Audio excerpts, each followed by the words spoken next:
Alright guys, Brian with VetteSource here, back working on some goodies today. I got some time to play around, so we're going to be focusing on one of the Corvettes today, but I will show you real quick for those of you that have the interest. We just about got old Humpty Dumpty back together again here. You can see this big 496 cubic inch motor is back in place where it belongs, with all its good new parts in place that I had to buy because people damaged it when they took it apart. So you'll see, of course, everything fits in here pretty nicely, pretty well packaged. I still got to put the fan blade on today, another cooler line, waiting on the radiator. The radiator's holding me up right now. So other than that, everything's almost ready to go. I need to reroute a couple of wires in here. I don't like the way those looked, so I had to double check to make sure they went where they were supposed to go. So we should be up and running here pretty soon on this one. But like I said, this isn't really a Corvette, so I don't focus on this one too much. I also need to get some oil before I forget, because it doesn't have any oil in it right now. So, but today we're going to focus on Mr. 76 Orange Flame over here, or what I affectionately refer to as my winter beater. So this is probably one of my more dependable cars in the fleet. If you've never seen me, I don't really have much opportunity to talk about this one, simply because it just runs. It goes and does what it needs to. But after 5 or 6 years, it finally decided, hey, I need to break down and show you who's boss. So I was over there getting my Tuesday night special for the kids, Popeye's chicken. If you guys don't have Popeye's where you live, you're missing out. It's good fried chicken. But anyway, pulling out of the fast food joint and the car dies, especially a nice looking Corvette, is never any fun. So I knew pretty much immediately what was going on with it. I could tell it was getting fuel, but no spark. So what I'm going to do today real quick is I'm going to show you guys, this is kind of an easy way just to troubleshoot. If you're driving a vintage car, you want to own a vintage car, I'm going to show you how ridiculously easy this is, for the most part, to see what's kind of going on when the car doesn't want to start. Now, you know, if you get and you do this as long as I have, you can kind of start to tell by the sound an engine makes when it's cranking what it's usually not getting. Now remember, at the end of the day, an engine is essentially just an air pump. It only needs 3 things. It needs air, fuel, and spark to ignite your compressed air fuel mixture inside the cylinders to force the pistons down. That's it. That's all this thing is a big fancy air pump. So you're really only going to have 1 of 3 things, or 2 of 3 things, or 3 of 3 things. But usually you can eliminate air pretty quickly, because if you don't have an obstructive airflow, you know you're getting air into the motor, because it's just operating off atmospheric pressure, you know, air all around. You can look into the carburetor, see if I can do this one-handed, so you can see, and I might be able to, let's see here. You might be able to see there's squirting fuel down there. You can see that smoking. So I know I was getting fuel. So that leaves the third part of our equation. And this can actually be ruled out really quickly. What I do is I keep around just basic tools. I've got a spark checker right here. You get for $5 from AutoZone, O'Reilly, or Advance Auto. You've got a multimeter just to measure for 12 volts. And that's it, guys. There's really not much. So with a spark checker, if you're not familiar with these, all this thing does is you disconnect one spark plug wire from number 1, whatever cylinder is easiest to get to. You plug that in right there.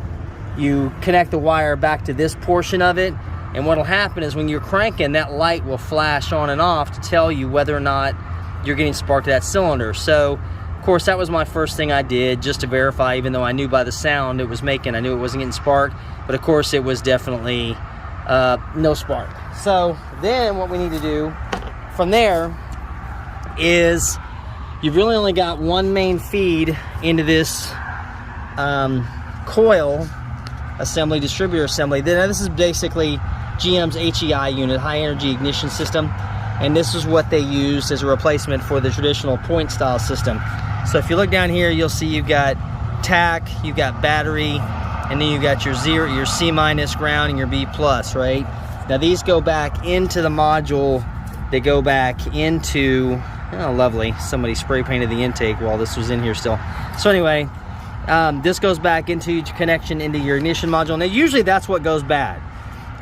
So I'm going to show you this in a second, but your main power feed into this is from your battery connection right here.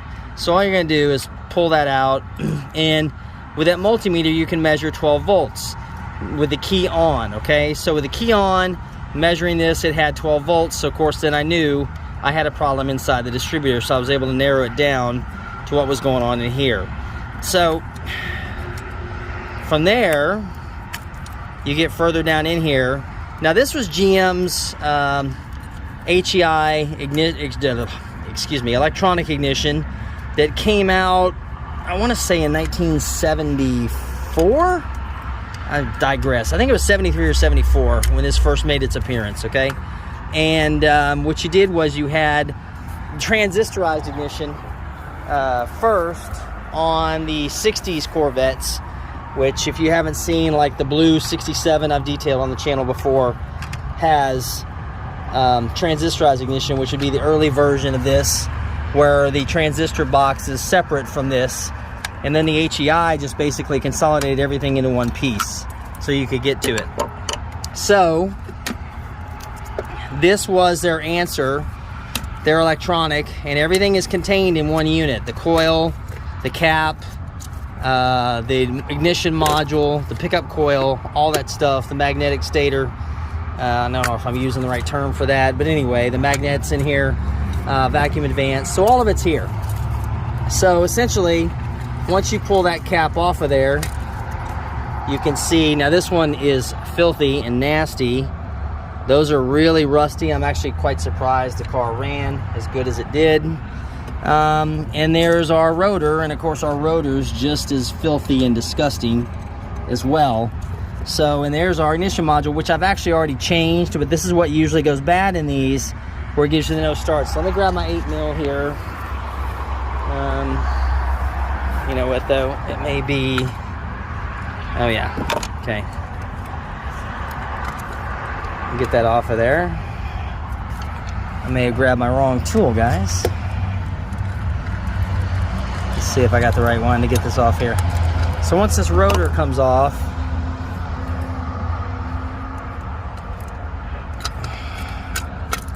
come on, last one.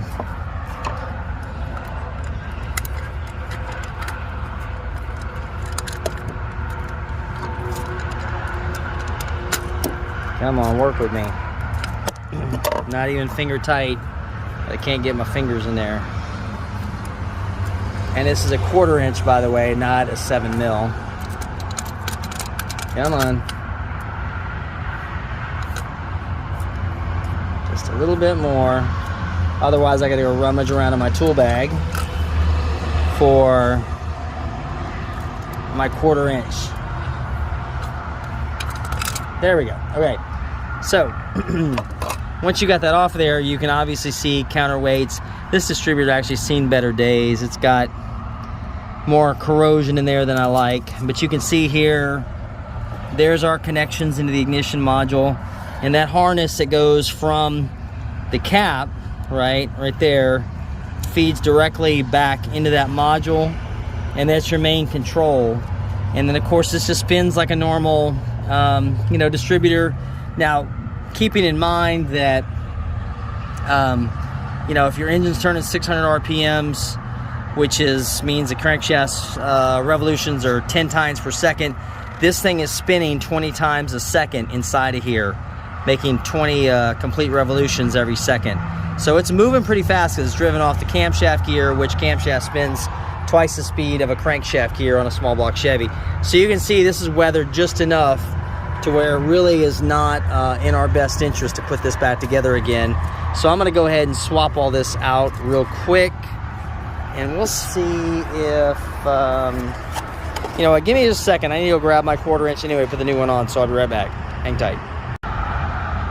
Okay, well, lucky me, the new one comes as a Phillips head attachment. So you can see here, all that does is screw down, and it actually makes it so you can't put it in the wrong spot. There's a locator tab right there. So no matter what you're doing, you can't put this in the wrong direct orientation. So that always makes it easy for you. And with Corvette, sometimes you're looking for something easy because these can be a pain in the butt to play around with. I didn't even bother to change the spark plugs on camera just because they're a little more difficult, especially on the small block cars. You know, I made a video where I was kind of piddling around on that big block, my 69 427 car, Daytona Yellow, where I was piddling around with that one, changing the plugs and the wires on it. And those are easy because there's a lot of room in there and there's not a whole lot of accessories. But these small blocks, when you got everything in the way, they can become a little challenging at times.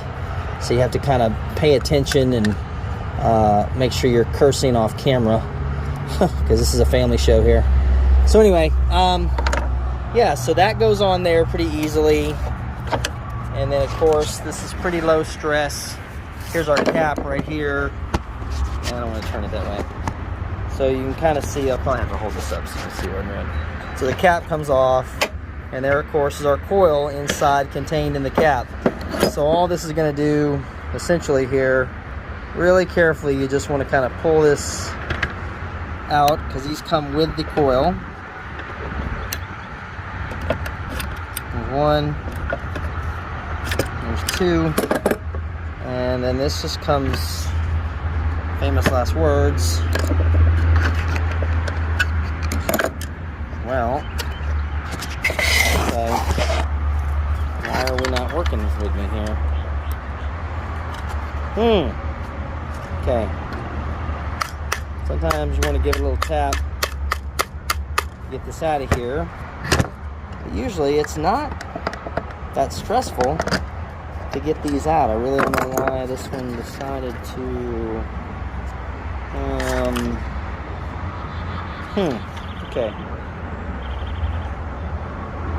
Well, probably because Brian, I'm forgetting the golden rule here.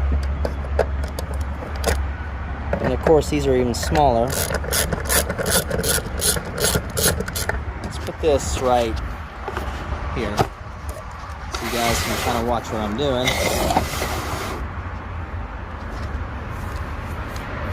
Let's see here. There we go. Alright. So these have to come out of here. I don't know why I was getting ahead of myself there. I've done this a million times.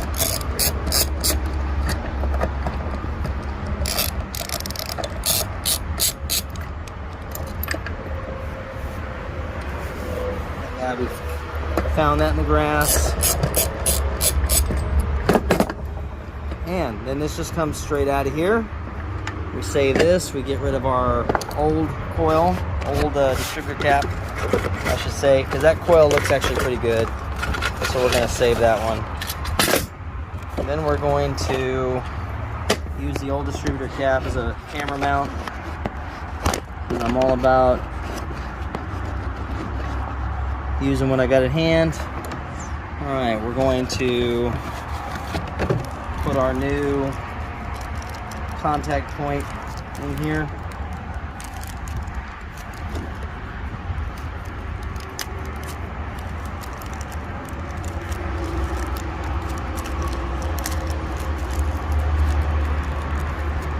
Wow, everything seems to be defeating me today.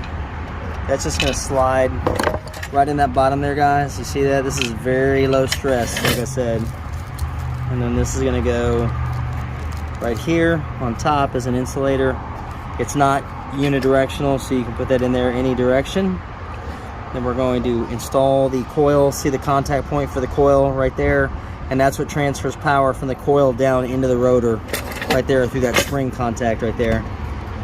So we're going to put that, slide that bad boy back in there. Make sure we keep our ground strap handy.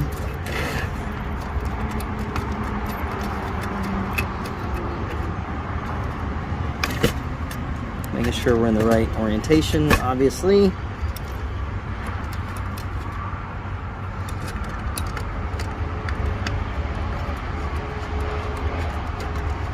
This one does not want to start.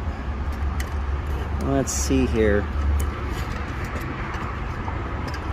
Oh, they're right there too.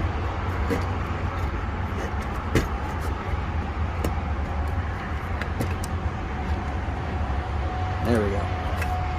There's one. There's two. There's three. And there's four. Okay, so you don't want to over torque these by any stretch of the imagination.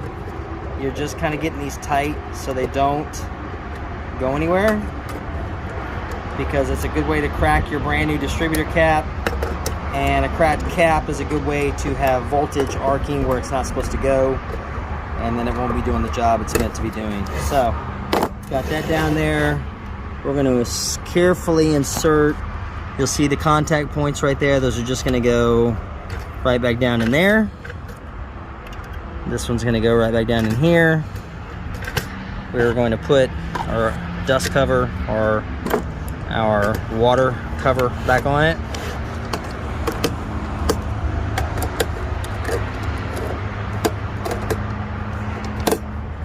And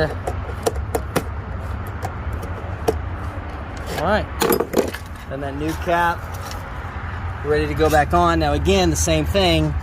The cap is going to have an orientation in the form of that little square right there, and you'll see that same square cutout right there on the distributor housing itself. It's right there.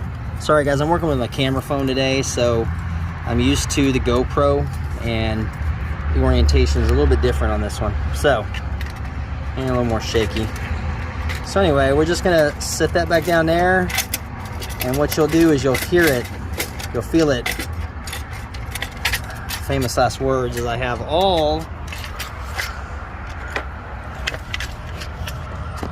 every one of the retainers facing inwards, so of course you can't put that on when the retainers are faced inwards, obviously. So you want these facing outwards, because it's not going to go on.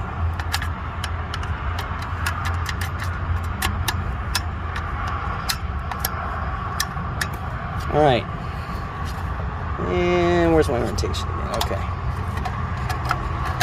and we're going to put this back together, keeping my dirty old wires, and I will be changing the wires, guys, but that's going to be an off-camera thing, simply because, again, they're a total pain in the butt, especially with this small block ignition shielding. I do not like having to do that. Okay, there it is. See how it won't move at all? That's actually it. And then all you're going to do is just take it and turn it and lock it into place. That's it. This one you have to turn the other direction, simply because you're next to the vacuum advance. And that is basically it to change out your components to get the car running again. Now remember, like I said, you're driving around, and this applies to any older General Motors, mid-70s kind of car. I think the Mopars and the Fords use still a little bit different system, but for GM, a lot of them had this same style, even on the Olds and the Buicks and the others. It's essentially, you've got a no start condition, you check your air, you check your fuel, and you check your spark. And obviously, I will say that for the majority of the time, you're going to have a spark issue, or you're going to have a fuel issue, okay? It very rarely turns out to be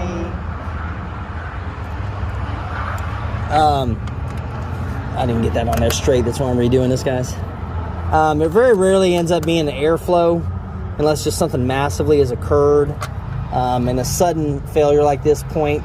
A lot of times it's going to be spark, just straight up spark, because that ignition module is not meant to go forever, and they get overheated and they get old.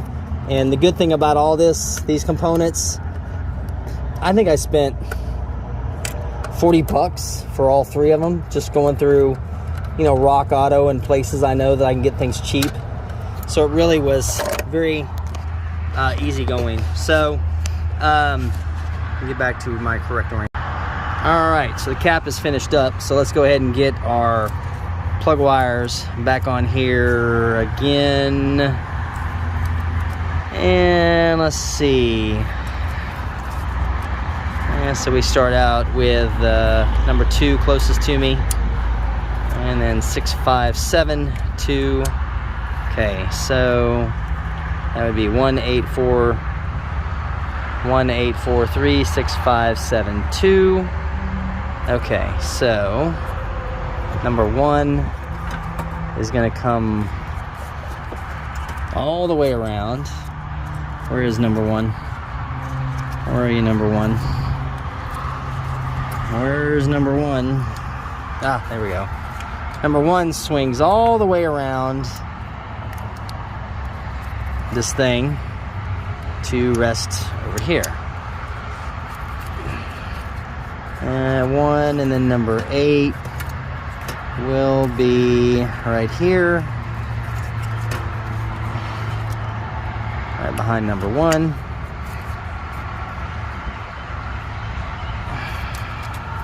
If we can get this to cooperate with us. That's one thing about these old cables, which will be the next thing I change out. They just don't want to cooperate.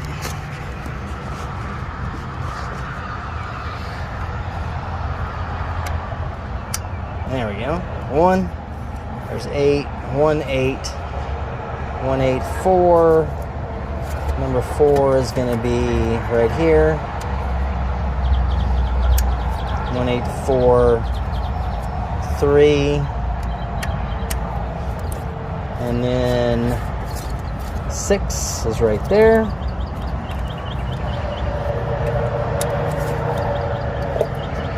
1, 8, 4, 3, 6, 5 is number here. 7, 2. All right. 1, 8, 4, 3, 6, 5, 7, 2. Okay.